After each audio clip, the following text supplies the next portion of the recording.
Okay, let's go directly to that realm. Tell us about your near-death experience. Okay. So, I'll be brief about it. I was in Colorado 3 years ago now, in January of 2014, and I was bicycling in a small town just outside of Boulder, Colorado, and was hit broadside. So I was bicycling, like this, and was hit broadside by a woman driving a very large SUV. And she was texting while she was driving and didn't pay attention. Anyway, long story short, I was really severely injured during that crash and had 24 bones that were broken, most in my spine and neck. And when I was brought to the emergency room in the trauma center, it was determined I needed surgery to fix my spine, which, not a surprise, it was pretty well busted up and shattered in one place. So 2 days later, I was brought into surgery, and what they were going to do is put titanium rods along my back to stabilize it so it would heal. And during that surgery, when they gave me anesthesia, we're not really sure exactly why this happened, because I was fairly healthy going into it. But I basically coded on the operating table. My heart rate went to zero, flatlined. My blood pressure went to zero. Everything stopped for at least 2 minutes, up to 3 minutes. And I didn't know that at the time, because when they gave me the anesthesia, I just drifted off, and all of a sudden I was in this beautiful realm. To newbies to this, I call it heaven, but that's not a good term for me. But I was in the spiritual realm. I was up on this beautiful hilltop overlooking many, many, many layers of mountains with beautiful trees all around me. And everything glowed, like with a silvery, energetic undertone. Even the sky was pearly blue, which is really difficult to describe, to have a metallic blue sky, but that's kind of what it felt like. But immediately what struck me wasn't the landscape. It was the feeling of love coming through from this place that I was in, or the state that I was in, coming through me, and this acceptance and welcoming. And it's very profound for me, because before all this happened, I was wavering back and forth for 20 years between being an agnostic and an atheist. I didn't believe really in any of this stuff. I didn't believe in a spiritual realm. I didn't believe in any kind of a higher consciousness or a deity or anything like that. I just believed material, this is all that existed. And then when we die, that was it. So when I woke up in this beautiful place with this love and acceptance just immediately around me, and I thought, oh my gosh, I looked around like this and I thought, I think I died. And I wonder if this is what heaven is like. And as soon as I thought that, then I wondered, it just was an internal wondering. I thought to myself, but I don't believe in any of this. Why am I here? And I immediately got, it wasn't really a voice I heard with my ears. It was a voice I heard inside of me that said, you are my child, welcome home. You are loved beyond all measure. And I lost it. I started crying because it was so welcoming. I said, I don't believe in you. How come I'm here? And again, the message was, you belong here. This is your home. And I just stood with that and sat with that for what felt like days. And eventually, a being approached me who appeared to be female, although she said that was a form that she took in order to make it easier for me to relate to her. She looked like a human-ish female, nothing really clearly defined, but vaguely, human. She appeared to have long hair and, had a vaguely human shape and a vaguely female shape. But she again welcomed me with love, and it was love that I felt through me. It was really odd. I could feel that love was a force coming through me, and it was a welcoming, peaceful kind of thing. And she said, I'm going to be your guide for the next little while. I'm going to teach you about this place and what you need to know to take back into your own life so that you can make your life better and what you want it to be. And when she said, you're going to go back to your life, I just immediately said, I don't want to go back. I want to stay here with you. And she said, no, it's your mission, your purpose to go back. So we argued about that sort of for a little while, and eventually she explained to me that I had agreed to go back, that I wasn't meant to stay here, and that I had accepted that already prior to my birth. How did you understand that? She showed it to me from her own perspective. So she showed me myself in a very vaguely kind of spiritual form, and I knew it was me, agreeing to this with kind of a small council of other beings, agreeing to what I was going to do, but from her own perspective. So she was one of these entities or spiritual entities that was around me, but she showed me that whole scene from her perspective. She kind of put it right into my mind and into my heart. But I could also sense it from my own perspective as well. So I was beginning to remember. I saw it from, it was really odd. I saw it from both my own and from her perspectives. Hers was stronger. But as soon as she showed all this to me and I heard myself, here we would say I agreed to a contract, but it was really more of a verbal or a heartfelt contract. When I remembered that I agreed to that with my heart, then it was like, oh, okay, I guess I'm going to be going back. When did you agree to this? Before my birth into this body. Mm-hmm. So that's, So when did you know that? I only knew that during my NDE. I didn't remember it until the middle of kind of my near-death experience. Right. Okay. So it was part of getting me to be okay with being sent back here was, you already agreed to do this. Here's what it looked like. See if you can remember that. And I did. How long do you feel that you were in this place? It's, it's hard to put it into any kind of a definite time, but for me it felt like 2 to 3 months because of all of the stuff that she taught me. Were there days there, as we understand days here? No. Was there a sun there? There was just a sense of all-pervading light. There wasn't like a point source of light like we would think of the sun. It was just the entire sky was lit up with a pearly, beautiful light. There wasn't a sense of days like, daytime and nighttime. It was just all daylight. Could you even call this a place? It really wasn't a place.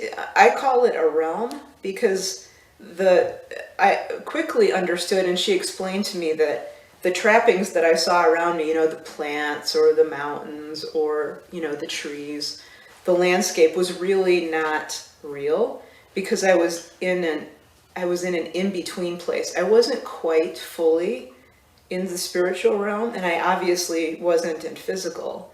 I was in a place that was to prepare me, if I was to fully die, it was a place, or a state, I will say, that was to prepare me for being fully spiritual. So it was a realm or a state where it was comfortable for me to be there. So there were the outward appearance of trees and mountains and things that I was familiar with.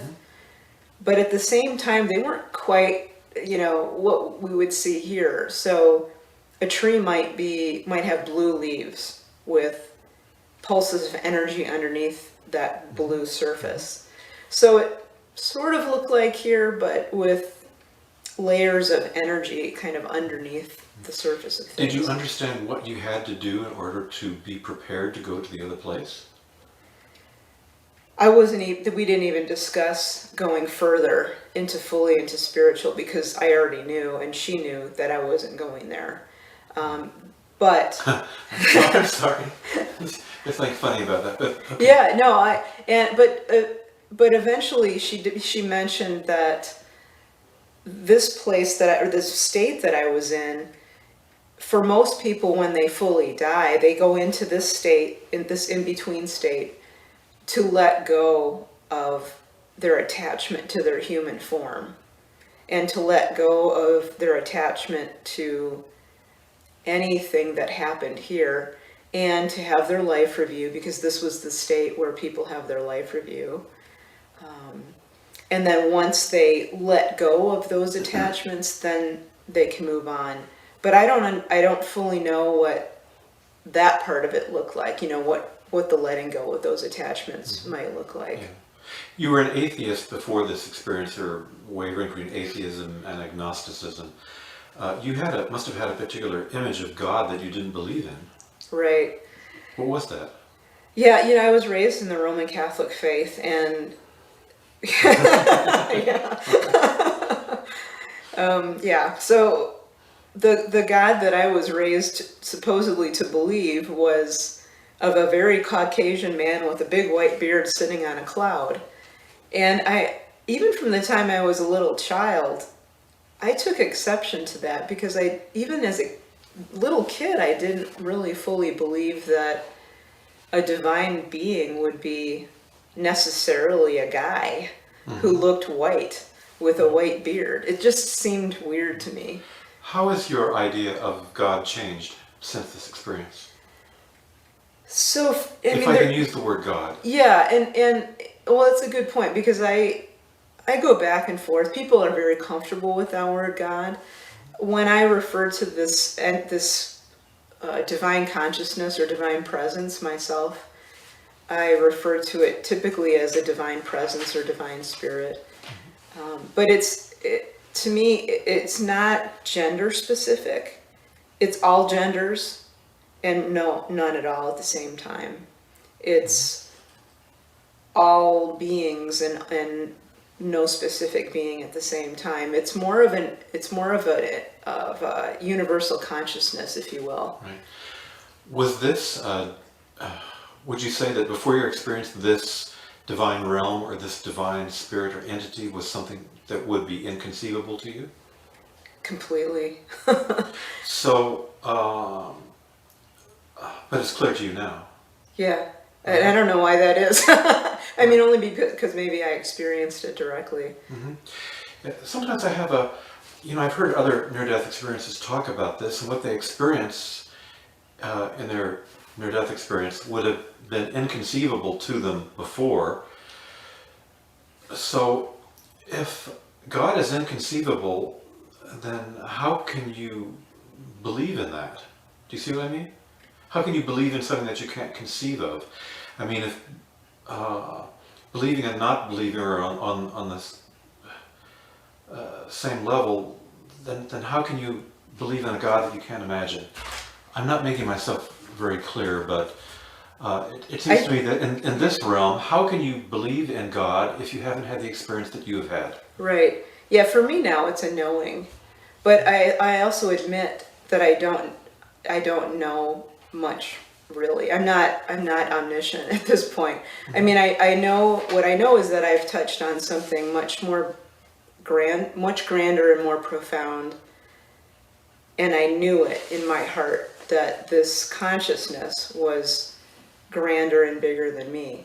But like you said, if I haven't had that experience, how can I believe in it? And I think that's why I walked away from it when I was in my teens, because I couldn't conceive of anything other than material reality, and I couldn't conceive of a consciousness that spanned the entire universe.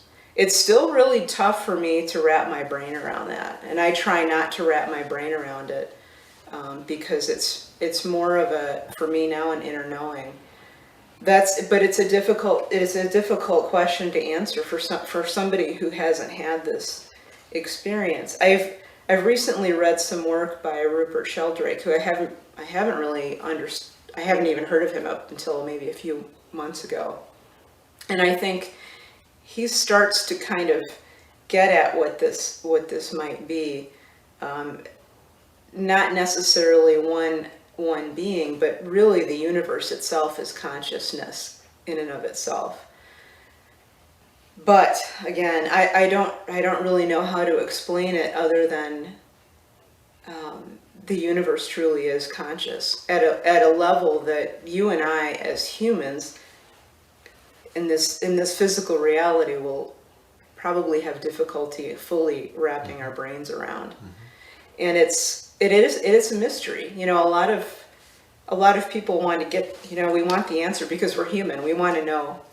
And there's a bit of a mystery to it all that even still today I can't really quite, I can't answer that. Have you ever wondered if you were delusional? Oh, of course. That was the first thing I thought when I came back was, oh my gosh, somebody's going to commit me to the insane asylum because this was crazy. It felt, when I woke up, I thought, did that really happen? And I'll say a couple things. First, when I was there in that experience, I knew that it was more real than anything here. And to me, this was the dream. And as crazy as that sounds, this felt like the dream and that felt like reality. Or really, I should say, I knew this was the dream and I knew that was reality.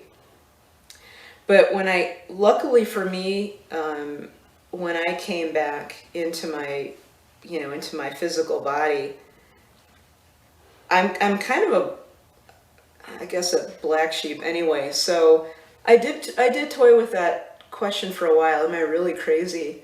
And then I thought, no, I'm not crazy because I know that was real. I got information that I didn't know before. It was so profound a change in me that for weeks I was just living in this state of blissful gratitude, weeping all the time at how beautiful it was. And my entire relation to the world changed for the better. So nothing that a hallucination would cause. I have actually had one unfortunate incident of hallucinating as a result of an allergic reaction to a medication. And that was it didn't make any sense. It was irrational, illogical. And I woke up feeling just ill and not profoundly changed. So I knew this was different. And then I had the good fortune of my physician believing in me and explaining that this has happened to other people that he has treated, which was a godsend, truly a godsend. And a chaplain in the hospital also said, a Lutheran chaplain said, this is real. I've also seen this with other people. So you're not crazy. And it was widely accepted within my own circle of friends and family, which surprised me. And that doesn't always happen for a lot of people. So I was blessed, really, to have people around me who said, we believe you. And professionals who said, this is real. So that helped. Yeah.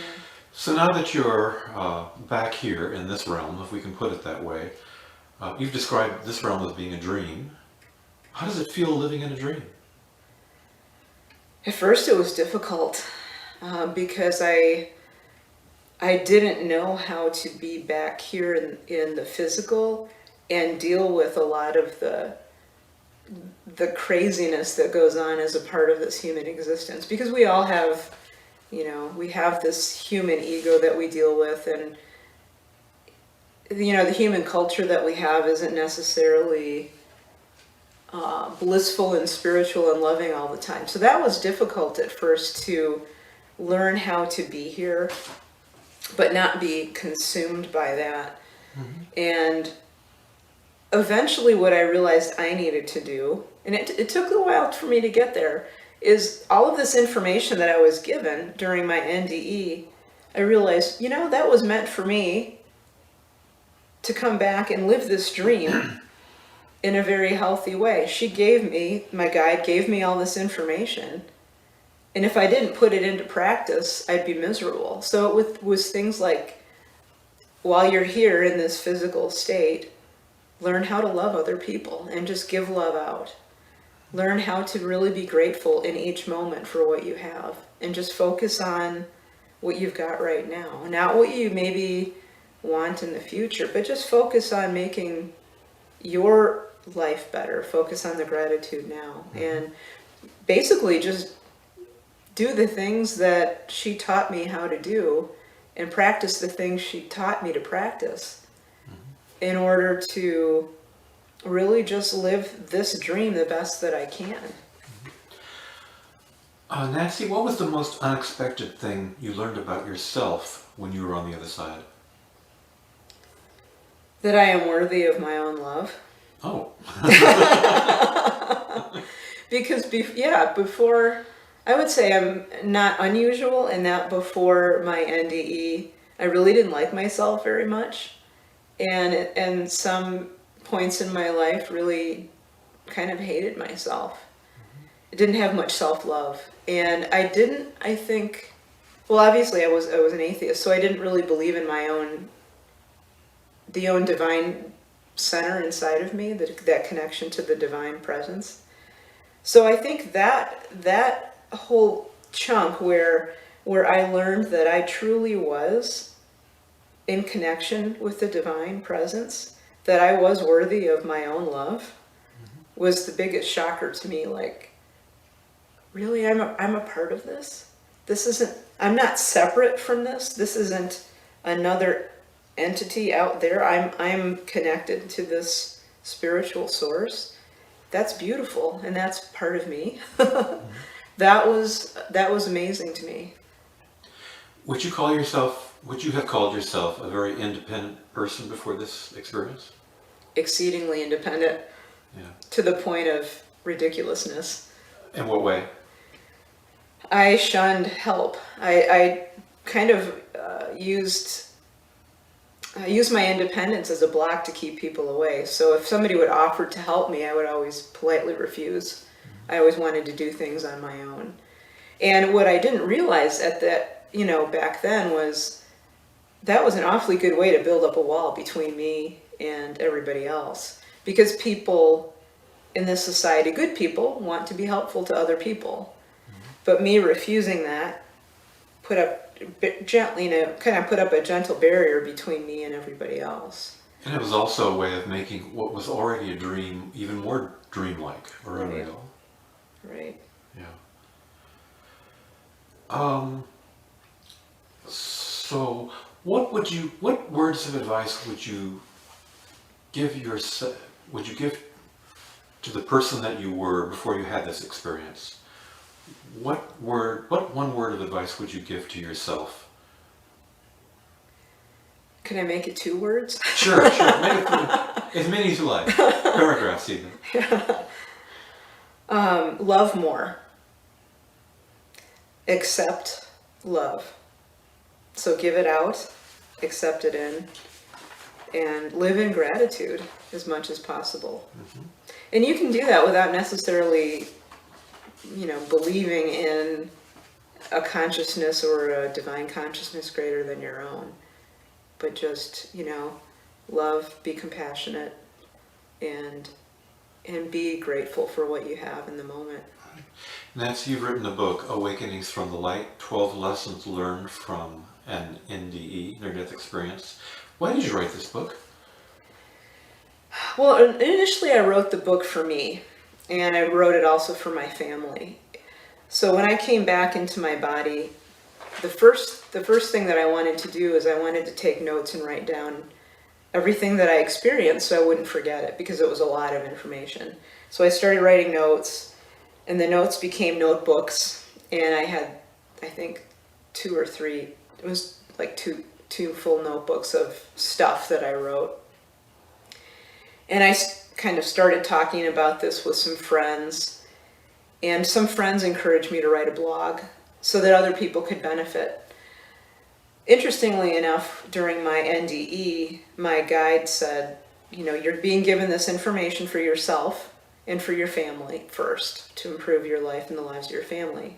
She also said, but at some point in the future, other people might benefit as well.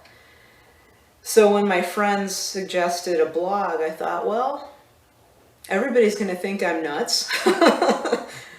But one of the things I was asked to do was to share this, and I thought, well, a blog's a pretty innocuous way to share it, so I'll start with a blog. And I shared quite a bit of the basic information out on the blog, and it's still sitting out there on the Ethernet somewhere. Mm-hmm. And so I started sharing in the blog, and I thought, there's a lot here, an awful lot that is going to be difficult in the blog to kind of develop in any depth. For me anyway, I have a difficult time reading blogs unless they're really short little, tidbits of information. So that guidance I got from my guide, my spiritual guide, once we reestablished contact regularly, she actually suggested putting it in book format. And also my friend said... This entity on the other side suggested you put it in book format? Yeah, and I was kind of adamant about... How did she do that? We had just had a chat one day. She was giving you practical information? Yeah, and it wasn't, you should do this. She said, you might want to think about putting this in a book for other people because it might be easier for other people to read that way. Mm-hmm. And my initial reaction was, no, I'm not doing that. And I just put up a block. I said, I don't want to go there. Because it felt like I would be putting too much of myself out there if I did that, and it was kind of scary. Right.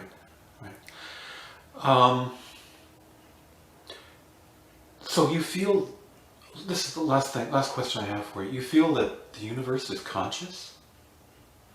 I do, and that consciousness goes everywhere and through everything. And you didn't know this before? Mm-mm. Okay, tell us a little bit more about that.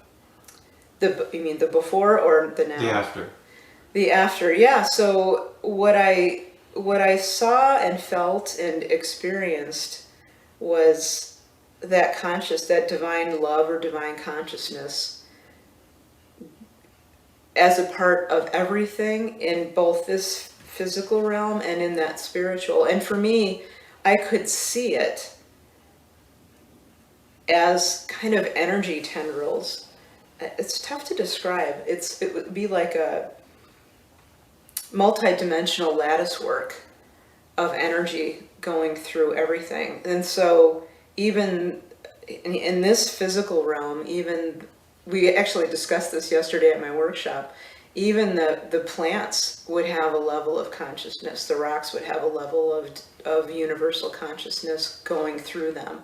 Rocks on the other side or rocks here? Here. Uh-huh. So it's not, the way that it was put to me is divine love is everywhere and divine consciousness is everywhere. There is nowhere that it is not. That's a little kind of kludgy wording, but that's how it is. That's that divine, that universal consciousness is a part of everything in this realm. Not necessarily attached to a brain like ours is, but there is just a certain level of energetic consciousness that goes through everything. And again, some people in the workshop yesterday questioned that, and I don't really know how to describe it other than if, for me now, if I go to, let's say, the Redwoods, which I did on my way down here from the Seattle area, when I kind of stood next to some of these huge ancient trees or sat next to them and let myself go into my spiritual communication state, I could sense and hear and know some of the things that they've experienced as trees. I know that sounds absolutely insane. And my old scientists would think I was absolutely crazy. But I could get a sense of that divine consciousness in that tree and what that felt like. It wasn't, a verbal communication. It was more of a feeling communication. So it is everywhere. And it's very much, again, I don't know Rupert Sheldrake at all, but he talks about this in many of his books. And I'm starting to get a sense of what he's talking about now, that consciousness is a part of everything, and everything has layers of this consciousness in it. Nancy, is there one last thing you'd like to tell the viewers of this video before we close up? Yeah, work, if there's anything that I've learned that could be helpful in your life, it might be, you can't save the world by yourself, the entire world, but you certainly can work on making your life the best that you can, and that starts with being a source of compassion and kindness as much as possible. And so that's what I would encourage people, is just in your own life to be a source of compassion and kindness for yourself and others. Okay, Nancy, thank you so much. Thank you.